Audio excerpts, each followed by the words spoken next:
नमस्कार दोस्तों, आप सभी का स्टडी फॉर यूपीएससी चैनल में स्वागत है।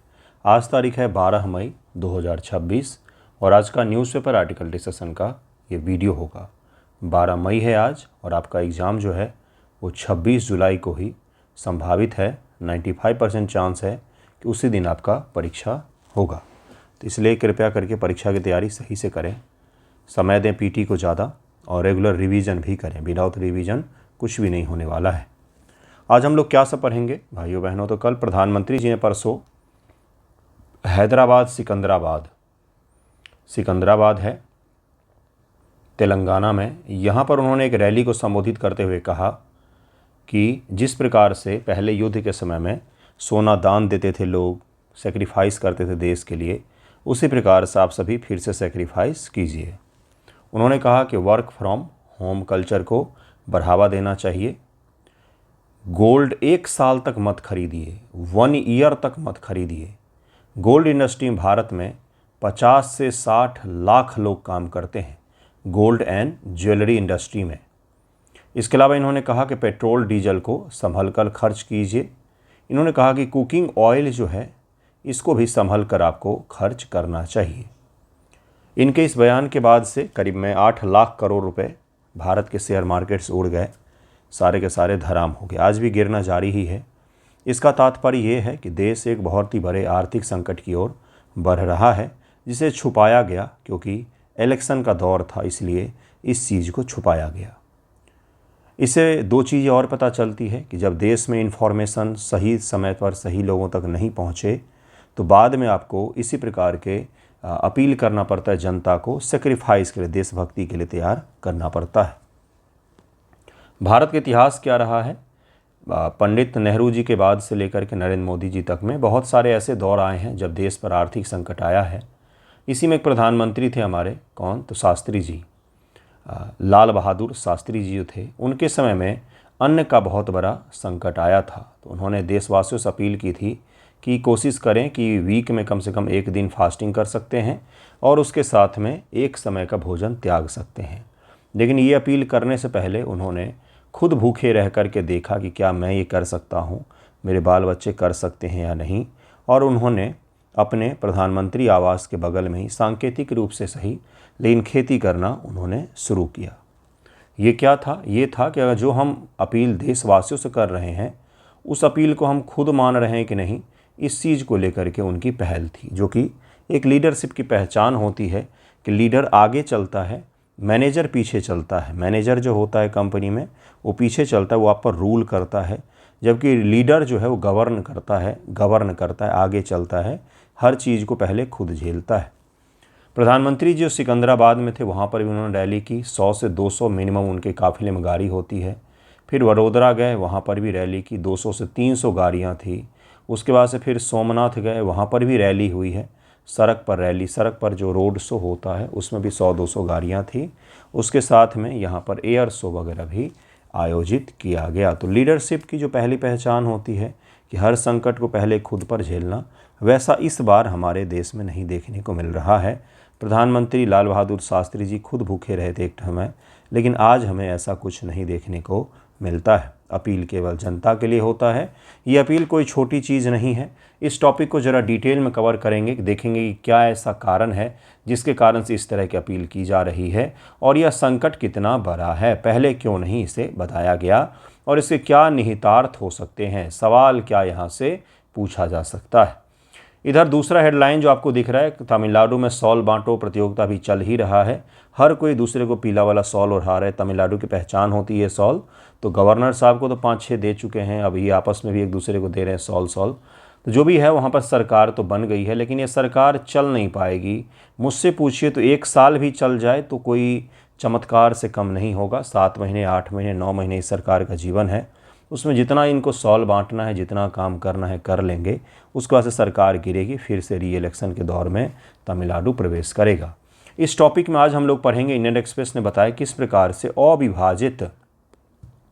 अविभाजित मद्रास राज्य जो हुआ करता था, इसमें तमिलनाडु, केरल, इन सब के पोर्शन शामिल हुआ करते थे कुछ कुछ, उसमें किस प्रकार से देश में पहली बार कोएलिशन की गवर्नमेंट बनी थी और उसके साथ में वहाँ पर हंग असेंबली जो है वो पहली बार देखा गया था आज़ादी के बाद मद्रास राज्य में ही। उस समय मद्रास राज्य नाम हुआ करता था इसका।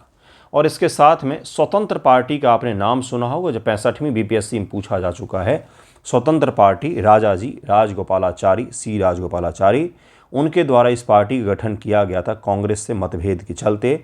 समाजवादी मुद्दों पर बढ़ती हुई कांग्रेस से उनका मतभेद हो गया। वो चाहते थे कि खुले बाजार और उदारवाद की ओर भारत जाए, जबकि कांग्रेस पार्टी चाहती थी देश अभी आज़ाद हुआ है, अभी सोशलिस्ट प्रकार की अर्थव्यवस्था हमें चाहिए। वो अमेरिका के पक्षधर थे, जबकि कांग्रेस और बाकी पार्टियां जो थी मेजर पार्टियां वो यूएसएसआर की पक्षधर थीं।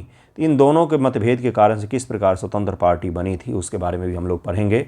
स्वतंत्र पार्टी के बारे में प्रीलिम एग्जाम में पूछा जा चुका है, किसकी स्थापना किसने की, कब की, ये आपके पीटी में आ चुका है। शुरू करते हैं। देखिए आज का पहला टॉपिक क्या है। एक चीज़ और है, अगर आपको अचीवर ग्रुप में जुड़ना हो डेली प्रैक्टिस के लिए, डेली 100 क्वेश्चंस के प्रैक्टिस के लिए, तो जुड़ सकते हैं, काफ़ी बेहतर रहेगा वो आपके लिए। और कल मैंने साइंस का पहला वीडियो भी चैनल पर अपलोड कर दिया था एमसीक्यू प्रैक्टिस का, जाकर उसे ज़रूर ही देखिएगा। प्रधानमंत्री मोदी जी की किफ़ायती अपील है भारत का विदेशी मुद्रा संकट। उन्होंने देशवासियों से कहा है कि कोरोना के दौर के जैसे आप सभी को सेक्रीफाइस करना चाहिए। जनता ही हमेशा सेक्रीफाइस करती है, उन्हीं को त्याग बलिदान। और उन्होंने सबसे बड़ी चीज़ जो जोर दिया जाता है जनता के साथ कि देश के नाम पर देशभक्ति दिखाइए, सोना नहीं खरीद के।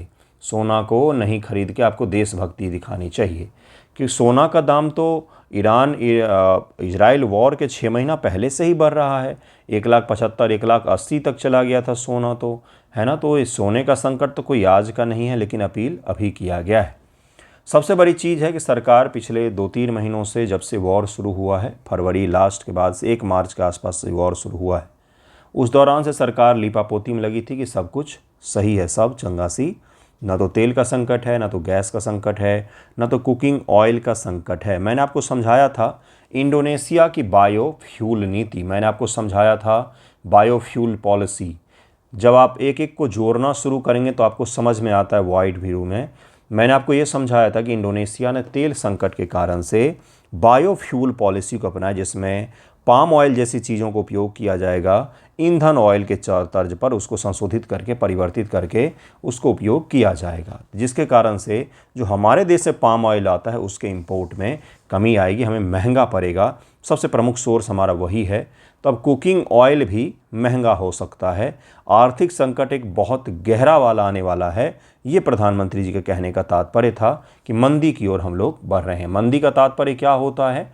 दुनिया भर की इकॉनमी 2 चीज़ों पर चलती है, एक होती है सप्लाई और एक होती है डिमांड। दोनों में से कोई भी बाधित हो जाए तो हम उसे मंदी कह देते हैं। सप्लाई का तात्पर्य है अगर कोई माल संकट आ जाए, मान लीजिए जैसे डाइट कोक जो आप पीते होंगे, डाइट कोक, उसमें एल्युमिनियम के केन में आता है वो, तो अब उसको शीशे के केन में भी लॉन्च किया गया है। तो क्या हुआ उसके साथ? तो सप्लाई उसका बाधित हो गया एल्युमिनियम का, जिसके कारण से क्या हुआ, उसके सप्लाई में डिस्ट्रप्शन हुआ और डाइट कोक मिल ही नहीं रहा था बाजार से। तो ये तो कोई एसेंशियल आइटम नहीं है। लेकिन अगर इसेंशियल आइटम जैसे तेल, जैसे खाद्य तेल, जैसे ईंधन में जो यूज होता है वो तेल, गैस हो गया, ये सब इसेंशियल आइटम है, इनमें अगर सप्लाई में गड़बड़ी होती है तो सबके ऊपर में प्रभाव पड़ेगा। तो अगर सप्लाई गड़बड़ होती है तो भी मंदी हमें देखने को मिलता है, या फिर अगर खरीदार न आए, खरीदार क्यों नहीं आएंगे?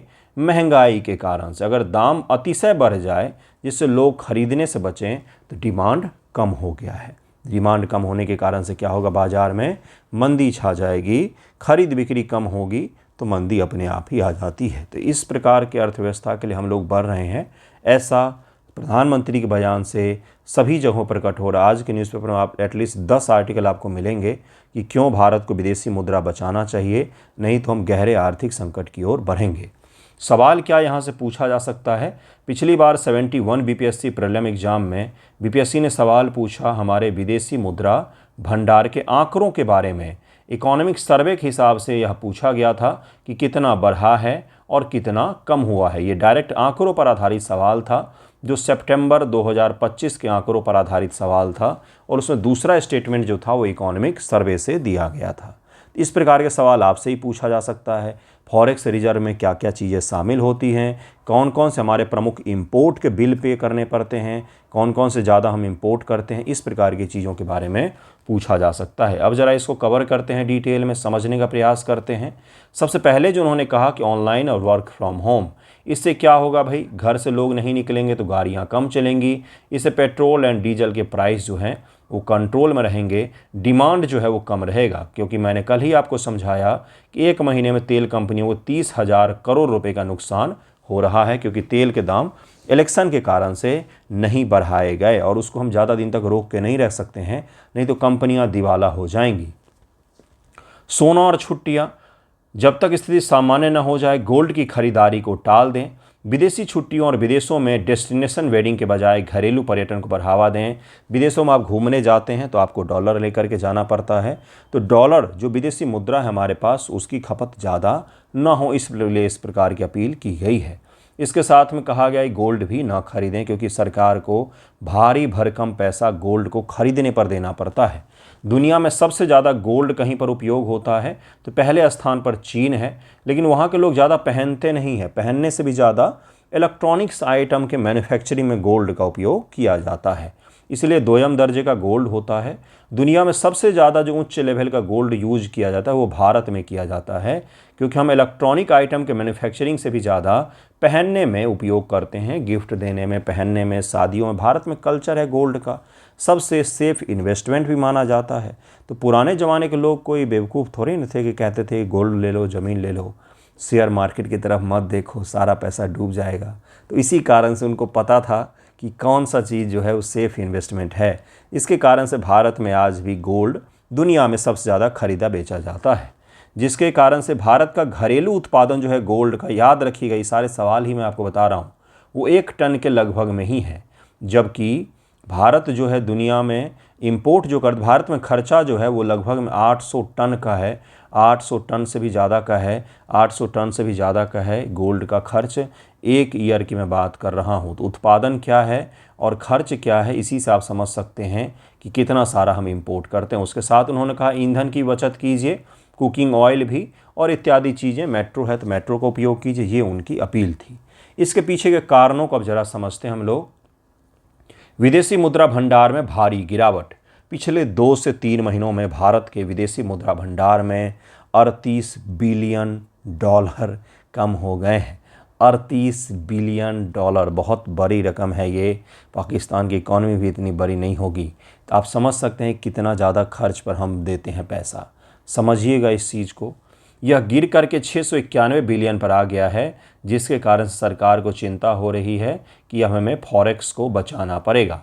रुपए की ऐतिहासिक गिरावट, रुपए एक दिन में 1.97 लाख करोड़ रुपए निकालने के कारण से देखिए क्या है, विदेशी संस्थागत निवेश जो है फॉरेन इंस्टीट्यूशनल इन्वेस्टमेंट द्वारा जनवरी मई की अवधि में शेयर बाजार से लगभग 2 लाख करोड़ रुपए सारे के सारे लेकर के चले गए। अर्थात इंडियन इकॉनमी में मंदी आने वाली, सबसे पहले बड़े इन्वेस्टर्स को पता चलता है, इसलिए वो अपना पैसा बाहर खींच लेते हैं।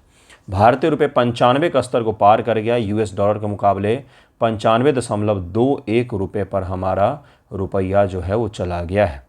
कच्चे तेल की कीमत बहुत ज़्यादा बढ़ गई है, जिसके कारण से सरकारी कंपनियों को बहुत नुकसान हो रहा है और हमारा सारा पैसा यहीं पर चला जाता है। इसका अंदाज़ा कैसे लगाएं?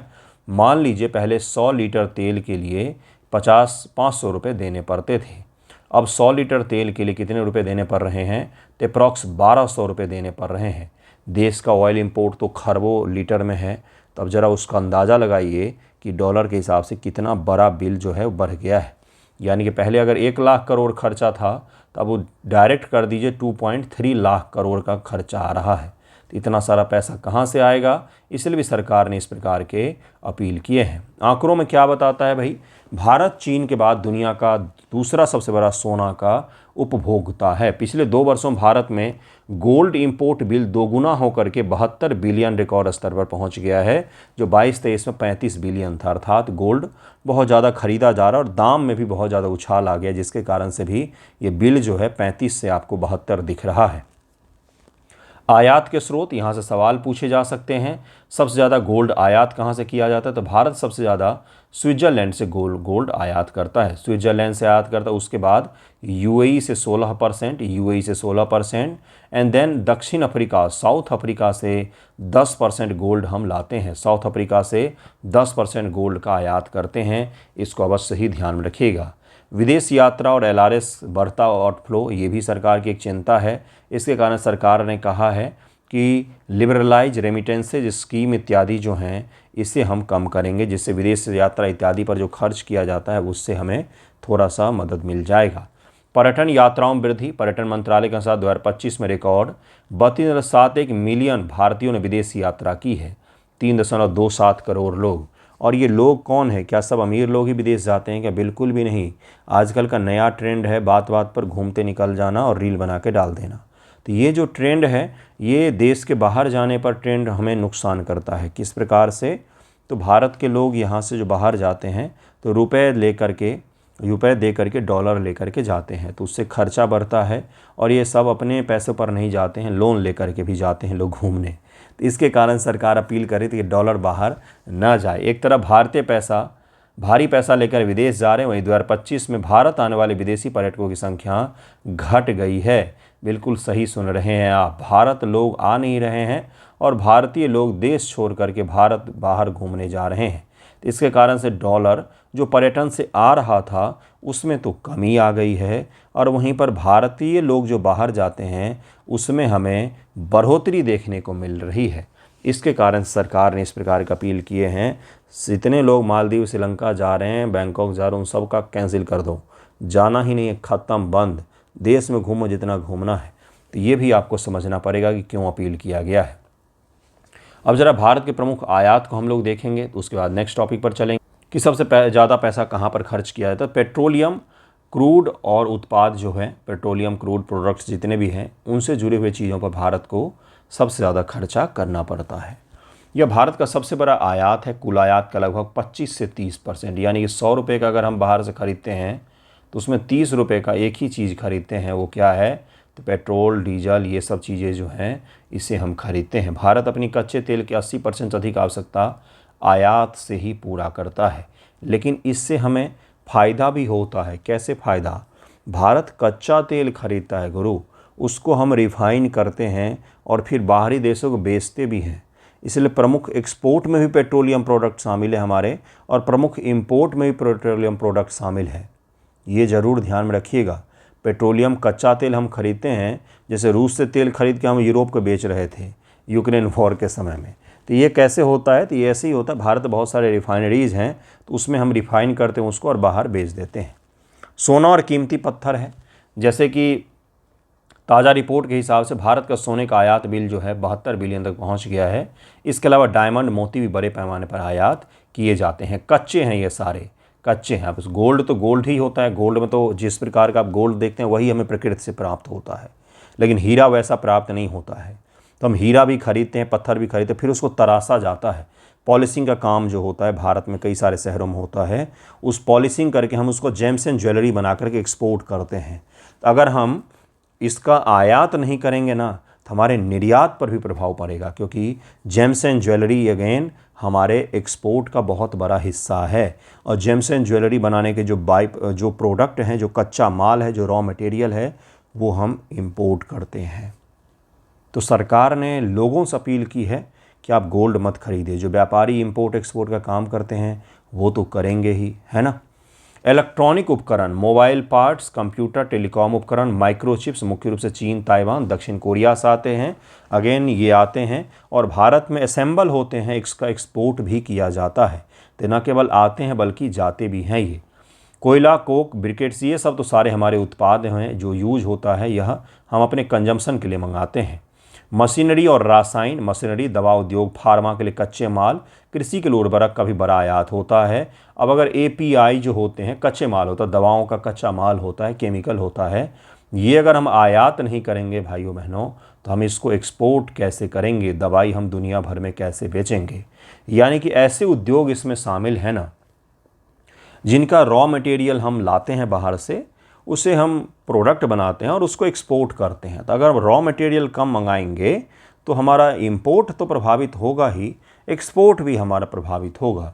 तो अगर इंपोर्ट में हम फ़ायदा कर लेते हैं कच्चा तेल हीरा नहीं खरीदने से, सोना नहीं खरीदने से, मान लीजिए कम हो जाता है, तो एक्सपोर्ट भी हमारा कम हो जाए क्योंकि वो रॉ मटेरियल है अपने देश के प्रोडक्ट्स के लिए। तो ये ज़रूर आप ध्यान में रखें, सवाल पूछा जा सकता है। विदेशी मुद्रा भंडार में कौन कौन सी चीज़ें होती हैं?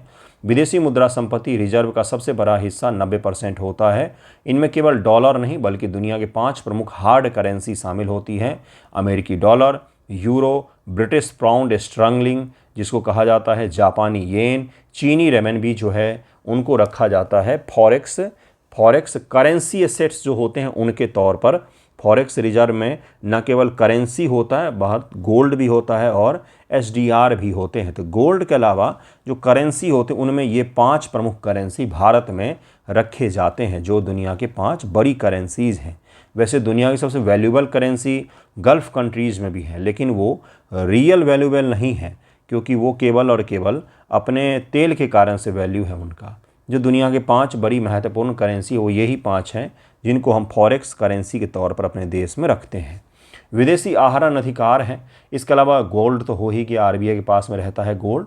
विशेष आहरण अधिकार, इसे कागजी सोना भी कहा जाता है, अंतर्राष्ट्रीय मुद्रा कोष द्वारा बनाई गई एक अंतर्राष्ट्रीय आरक्षित संपत्ति है, इसे भी हम लोग रखते हैं। रिजर्व ट्रांचे पोजीशन या आईएमएफ के पास रखी गई भारत की आपातकाल निधि है, इसे बिना किसी शर्त के इस्तेमाल किया जा सकता है। ये सब के सब शामिल होते हैं।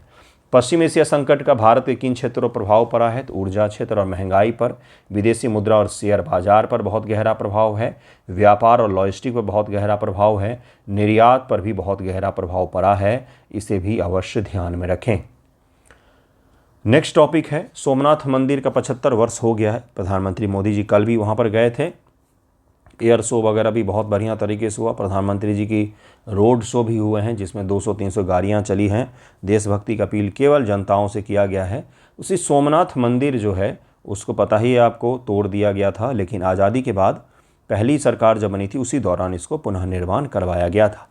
इसका 2022 यूपीएससी पीटी में इससे जुड़ा हुआ एक किस्सा से सवाल पूछा गया कि इसका उद्घाटन समारोह में प्रधानमंत्री नेहरू ने जाने से मना कर दिया था, लेकिन प्रेसिडेंट जो राजेंद्र प्रसाद जी थे हमारे, वो गए थे, इसमें भाग लिया था उन्होंने कहा था कि राज्य के राष्ट्रपति के तौर पर एक कल्चरल फेस्टिवल में शामिल होने जा रहा हूँ, इससे सेकुलरिज्म पर कोई प्रभाव नहीं पड़ेगा। दोनों का अपने अपने थॉट प्रोसेस थे। इससे जुड़ा हुआ सवाल प्रीलिम एग्जाम यूपीएससी पीटी में पूछा गया है। इसी दौरान एक चीज़ चर्चा में रहा था कि सोमनाथ मंदिर का जो दरवाज़ा है इसको गजनी उखाड़ करके ले गया था अपने समय में, अपने साथ ही अफगानिस्तान ले गया था। तो एलन बरो ने जब अफगानिस्तान पर आक्रमण किया था, एलन बरो के समय में हुआ था, उसने दावा किया था कि हमने किस प्रकार से डिवाइड एंड रूल खेला जाता है कि हमने मुस्लिमों को हरा करके हिंदुओं के लिए सोमनाथ मंदिर का दरवाज़ा अफ़गानिस्तान से लेकर के आ रहे हैं। चूँकि भारत में डिवाइड एंड रूल और भी ज़्यादा बढ़े, हिंदू मुस्लिम और भी ज़्यादा डिवीज़न क्रिएट हो, इसको लेकर के इस प्रकार का प्रयास किया गया था। लेकिन अंततः यह दरवाज़ा सोमनाथ मंदिर का ओरिजिनल दरवाज़ा नहीं था। इसको ज़रूर याद रखें। मोदी जी ने हाल ही में जीर्णोद्धार किए गए सोमनाथ मंदिर का उद्घाटन 75 वर्ष पूरे होने के अवसर पर गुजरात का दौरा किया। इसी संदर्भ मंदिर के दरवाजे से जुड़ा एक ऐतिहासिक किस्सा चर्चा में रहा जिसके बारे में आपको पता होना चाहिए। गुजरात के वेरावल प्रभास पाटन में स्थित मंदिर हिंदुओं का एक महत्वपूर्ण तीर्थस्थल है, भारतीय लोगों का एक महत्वपूर्ण तीर्थस्थल है, अद्भुत जगह है और इसे प्रथम आदि ज्योतिर्लिंग माना जाता है। बहुत पुराना ज्योतिर्लिंग था, लेकिन महमूद गजनवी के द्वारा अटैक किया गया था और जो पहले के अटैक होते थे वो न केवल धन संपदा लूटने के लिए होते थे बल्कि सिविलाइजेशन को कॉन्कर करने के लिए किए जाते थे कि हमने इस सिविलाइजेशन पर विजय पा ली है।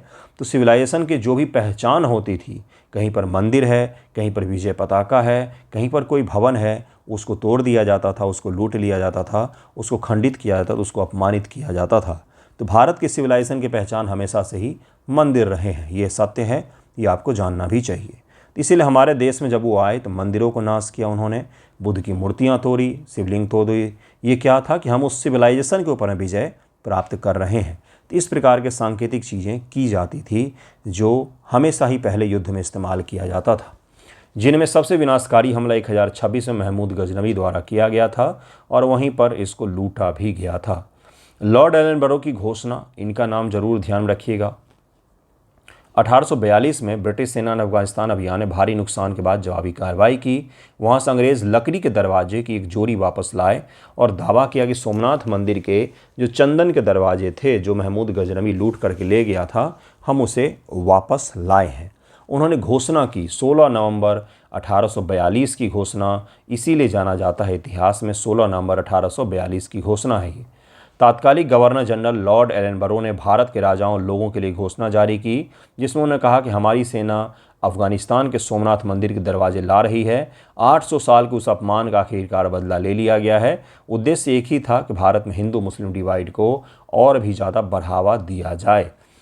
दावे की असली हकीकत क्या है, तो बाद में यूके के म्यूजियम ने और सभी ने वेरीफाई किया, तो ये तो लकड़ी जो है चंदन की भी लकड़ी नहीं थी, ना तो इस पर हिंदुस्तान की जो शैलियाँ होती थी उससे कुछ जुड़ा हुआ मिला है, और ना तो यह सोमनाथ मंदिर के आकार का फिट बैठता है। यह क्या था, तो यह एक विशुद्ध रूप से छद्म था, हिंदू मुस्लिमों को लड़ाने का एक तरीका था। वो बीज बो दिया गया था उसी समय और आज तक वो बीज पनप ही रहा है। जब दरवाजे की जांच की गई तो पता चला कि न सोमनाथ के ना थे ना ही चंदन के, वे डील नामक एक सस्ती देवदार लकड़ी के बने थे और इनको गजनी में ही बनाया था अंग्रेजी लोगों ने, ठीक है, और उसको उठा करके लाए। बाद में हाउस ऑफ कॉमन्स ने एक प्रस्ताव लाया जिसमें उनके इस पत्र को मूर्खतापूर्व, अशोभनीय और निंदनीय करार दिया गया ब्रिटेन में। सोमनाथ मंदिर के जीर्णोद्धार के समय में भी 1951 के समय पंडित नेहरू के समक्ष लियाकत अली खान और पंडित नेहरू जब प्रधानमंत्री हुआ करते थे एक दूसरे देशों के, तो उस दौरान पाकिस्तान रेडियो ने झूठा प्रचारित किया कि इस प्रकार की चीज़ें की जा रही है। तो भारत के प्रधानमंत्री जी ने पत्र लिख करके कहा था लियाकत अली खान को कि इस तरह की कोई भी चीज़ें नहीं हो रही हैं, कृपया इस प्रकार का अफवाहों को बढ़ावा न दिया जाए। तो इसको ध्यान में रखिएगा, छोटा सा किस्सा था, बस आपको पता होना चाहिए। Before Vijay, recalling India's first hung assembly also in Madras. Madras में विजय से पहले भारत की पहली हंग असेंबली जो है वो बनी थी। मद्रास राज्य उस समय ज्वाइंट मद्रास हुआ करता था। भाषा का आधार पर उस समय बंटवारा नहीं हुआ था। केरल का कुछ भाग शामिल था इसमें, केरल का नहीं तो केरल त्रावणकोर राज्य का हिस्सा हुआ करता था। त्रावणकोर राज्य के बारे में आपने पढ़ा होगा, शायद सुना भी होगा। उसी में सबसे पहले हंग असेंबली का निर्माण हुआ था। तात्कालिक मद्रास राज्य में वर्तमान तमिलनाडु, केरल, कर्नाटक तथा अविभाजित आंध्र प्रदेश के कुछ हिस्से शामिल थे। यानी कि दक्षिण का ये जो पूरा हिस्सा था जिसको मद्रास प्रेसिडेंसी कहते थे, मद्रास प्रेसिडेंसी कहते थे, ये मद्रास का बहुत बड़ा हिस्सा था जिसमें सभी राज्य जितने भी हैं द्रविडियन राज्य उन सब के हिस्से शामिल हुआ करते थे। चुनावी नतीजे उस समय 375 सीटों की विधानसभा हुआ करती थी, 375 असेंबली सीटें हुआ करती थी, जिसमें किसी भी पार्टी को पूर्ण बहुमत नहीं मिला था। उस समय मुख्य विपक्षी party CPI, communist party of India हुआ करती थी, आपको पता ही होगा। कांग्रेस ने 152 सीटें जीती थी, कितनी, 152। भारतीय कम्युनिस्ट पार्टी दूसरे स्थान पर रही। उसके बाद जेबी कृपलानी की केएमपीपी का स्थान रहा था। केएमपीपी जेबी कृपलानी की पार्टी हुआ करती थी। 63 निर्दलीय सदस्य भी उस दौरान जीते थे, जिसके कारण से हंग असेंबली का निर्माण हुआ था। अब हंग असेंबली बनी है तो सरकार किसकी बनेगी, तो एक ऐसे व्यक्ति को लाया जाए जिसके नाम पर सबकी सहमति हो। लेकिन उस समय राजनीति में नैतिकता पराकाष्ठा पर हुआ करती थी अपनी। देखिए किनको लाया जाता है, राजगोपालाचारी को लाया जाता है, उनके नाम पर सबकी सहमति बन जाती है। राजगोपालाचारी को लाया जाता, उनके नाम पर सबकी सहमति बन जाती। राजा जी के कद के बारे में तो जानते ही होंगे, भारत के पहले भारतीय गवर्नर जनरल भी हमारे रहे हैं जब लॉर्ड माउंटबेटन अपने देश चला जाता उसके बाद। गतिरोध को तोड़ने के लिए स्वतंत्रता आंदोलन के प्रमुख नेता भारत के पहले भारतीय गवर्नर चक्रवर्ती राजगोपालाचारी, राजा जी के नाम पर सहमति बनी। नए राज्यपाल श्री प्रकाश ने भी इसका समर्थन किया था। राजा जी ने स्पष्ट किया कि वो चुनाव नहीं लड़ेंगे और उसको फिर विधानसभा की जगह पर विधान परिषद से मुख्यमंत्री बनाया गया। अब इससे राजेंद्र प्रसाद जी नाराज हो गए थे। उन्होंने कहा कि यह संविधान का उल्लंघन है, क्योंकि उस समय माना जाता था अगर आप सीएम हैं तो आप डायरेक्ट चुन करके आइए, जनता के बीच से चुन करके आइए, विधान परिषद से मत आइए। आज के समय में हमारे मनमोहन सिंह जी प्रधानमंत्री रहे, वो राज्यसभा से चुन करके आए। ये गलत नहीं है, संवैधानिक रूप से गलत नहीं है। नैतिकता और गलत सही होने में यही फ़र्क होता है। कई बार नैतिकता के विरुद्ध जो चीज़ होता है संवैधानिक रूप से वो सही होता है है ना। जैसे ट्रेन एक्सीडेंट बहुत सारे हो रहे हैं मान लीजिए, तो रेल मंत्री इस्तीफा दे देते नैतिकता का आधार पर, जिम्मेदारी लेते हुए। संविधान में तो ऐसा कहीं भी नहीं लिखा हुआ है। तो जो चीज़ संविधान में है, जब उसके भी ऊपर उठ कर के आप फैसला लेते हैं तो वो नैतिकता में आता है, इंटीग्रिटी में आ जाता है कई बार वो। मद्रास के नेताओं ने नेहरू जी को राजा जी के इस कठोर सत्र का पता चलने से पहले ही तेजी से उन्हें मुख्यमंत्री पद की शपथ दिलवा दी। संवैधानिक चिंताएं पैदा हो गई। डॉक्टर राजेंद्र प्रसाद ने विधान परिषद मनोनयन को एक गलत कदम बताया, जो कि न केवल संविधान की भावना के खिलाफ था बल्कि उसके अक्षरों के खिलाफ भी था। नेहरू जी भी नाखुश थे, लेकिन चूंकि उस समय कोई भी इस प्रकार के प्रावधान नहीं था कि किसी प्रकार से राजा जी को बनाया जाए, कोई और तरीका नहीं था, इसलिए मान गए। बाद में राजा जी रिवेलियन हो जाते हैं और वो कांग्रेस पार्टी से तोड़ करके एक अलग पार्टी का निर्माण करते हैं जिसका नाम होता है स्वतंत्र पार्टी। ऊपर देखिए क्या है, जिस तरह आज जोसेफ विजय ने डीएमके और एआईएडीएमके को सत्ता दूर रखने के छोटे छोटे दलों का समर्थन लिया, ठीक उसी तरह 1952 में राजा जी ने कम्युनिस्ट नेतृत्व वाले विपक्ष को सत्ता से दूर रखने के लिए निर्दलीय और अन्य पार्टियों का समर्थन लिया था। बाद में तमिलनाडु का माननीय मुख्यमंत्री जैसे CN अन्नादुराई, M करुणानिधि ने भी विधान परिषद के जरिए ही मुख्यमंत्री बनने का रास्ता अपनाया था। अन्नादुराई का नाम सुना होगा आपने, करुणानिधि का भी नाम सुना ही होगा। स्वतंत्र पार्टी का स्थापना 1959 में, यह 65 BPSC प्रीलिम में यह सवाल पूछा जा चुका है, BPSC PT में यह सवाल आ चुका है। स्वतंत्र पार्टी की स्थापना क्रम में लगाने को पूछा गया है। यह NCERT में 12th में पॉलिटी की जो NCERT है स्वतंत्र भारत की राजनीति, उसमें भी आपको मिल जाएगा। 1959 में C राजगोपालाचारी द्वारा कांग्रेस के समाजवादी नीतियों, लाइसेंसिंग राज का विरोध करते हुए इस्तीफा दे देते हैं और अलग पार्टी ही बना लेते जिसका नाम रखते हैं स्वतंत्र पार्टी। कांग्रेस की समाजवादी विचारधारा और लाइसेंसिंग राज का न केवल राजा जी विरोध कर रहे थे बल्कि जो श्यामा प्रसाद मुखर्जी हैं वो भी विरोध कर रहे थे, और उसके साथ साथ डॉक्टर अम्बेडकर भी इस चीज़ के विरोधी थे कि लाइसेंस राज और समाजवादी नीतियाँ होनी चाहिए। मानते थे कि खुलापन होना चाहिए समाज में और हमें अमेरिकी गुट की तरफ देखना चाहिए जो ज़्यादा लोकतांत्रिक है। जो सोशलिस्ट गुट था उसमें तानाशाही प्रवृत्ति के राज हुआ करता था। स्टालिन एक तानाशाह था जिसका उस समय USSR पर राज हुआ करता था। मुक्त बाजार अर्थव्यवस्था, निजी संपत्ति का अधिकार, व्यक्तिगत स्वतंत्रता के समर्थक थी।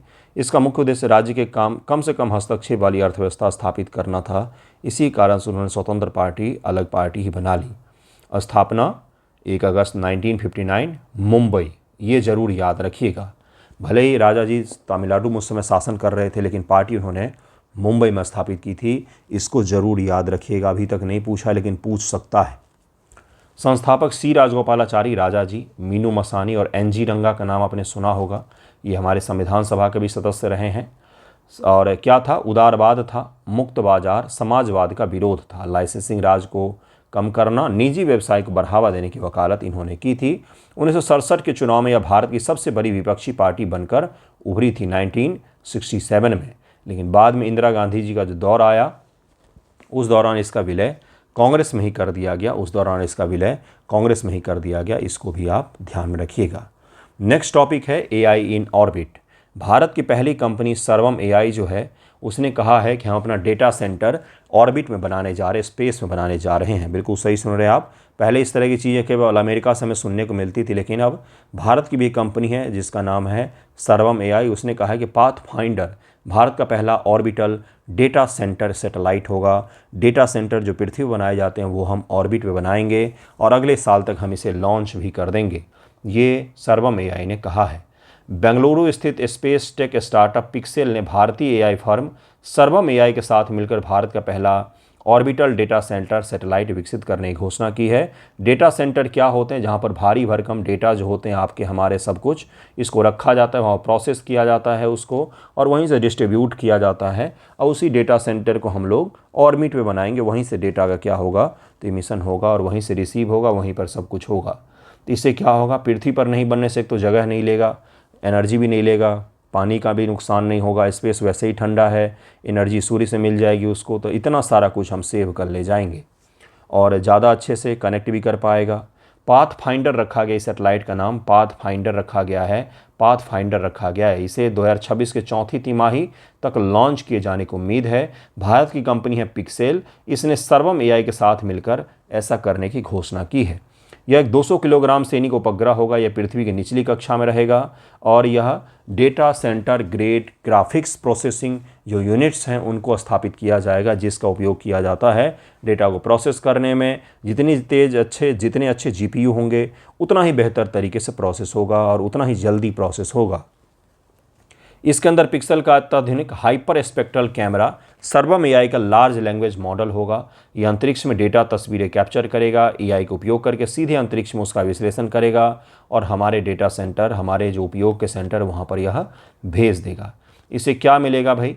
पारंपरिक उपग्रह केवल तस्वीर या कच्चा डेटा इकट्ठा करते उसे विश्लेषण के लिए भारी मात्रा में पृथ्वी पर भेजते हैं। ये सब कुछ वहीं पर करके हमें भेज देगा और डेटा सेंटर का भी काम करेगा। ये आवश्यकता क्यों थी? भौगोलिक सीमाएं। पृथ्वी पर एआई डेटा सेंटर बनाने के लिए बहुत अधिक चीज़ें आवश्यकता होती है, बहुत सारे संसाधन चाहिए होते हैं, वो सब इसमें नहीं चाहिए होगा। डेटा की गति भी अच्छी रह सकती है।